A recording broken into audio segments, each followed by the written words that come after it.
What's going on, guys? It's Greg here, aka NYPrepper. Just wanted to give you guys an example of a Hasty nuclear war fallout shelter slash blast shelter.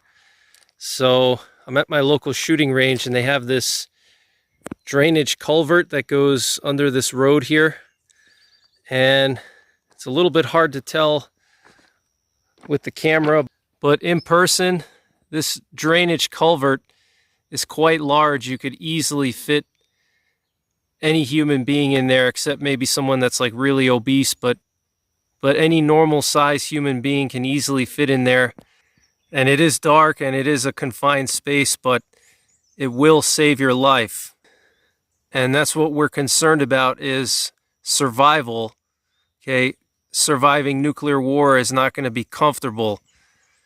And if there's fallout coming down, something like this will save your life. It's pretty deep underground. It's got about 2 feet of earth on top of it. All you would need to do is get pretty deep in there, and you could take some earth or some dense material like these stones and pile them up along the opening here and seal yourself in. It doesn't have to be airtight. That's a misconception that people have about nuclear war survival. It doesn't have to be airtight. Okay, radiation is not like gas.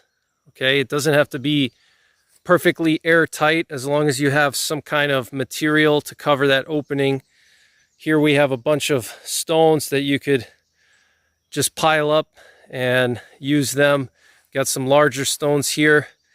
And even if you didn't have any material to cover that opening, if you went deep enough into that culvert, you probably wouldn't even need to use anything. So it's probably dirty in there. You can see it's kind of muddy. There might be some dead animals in there, who knows, but you will survive if you go in there. You know, especially the first 2 days, that's when the radiation is going to be the highest. The first 2 days is the most critical. So even if you stay in there for, let's say, 2 days, and then you come out, you spend a very limited amount of time outside, and you find some other kind of shelter that you can walk to, like the basement of a house or something like that, or some kind of sturdy structure made of reinforced concrete. Okay, this will also protect you from blast. Okay, if you're in an area where a nuclear weapon is detonated and the blast wave is coming through, you're going to have seconds to take cover, and jumping into one of these culverts will save your life from that blast wave. So again, this is not my #1 choice. This is probably my last choice. But if I was stranded out here in the middle of nowhere and nuclear fallout was landing and this is the only thing I had, this would save my life. As long as I had some water and a little bit of food, I could stay in there for a couple of days. And it's really the first few days that are the most critical, especially the first 2 days. That's when the radiation is extremely high, and you can get a fatal dose of radiation in just 15 to 30 minutes exposed without any shielding. So going into a culvert like this would save your life.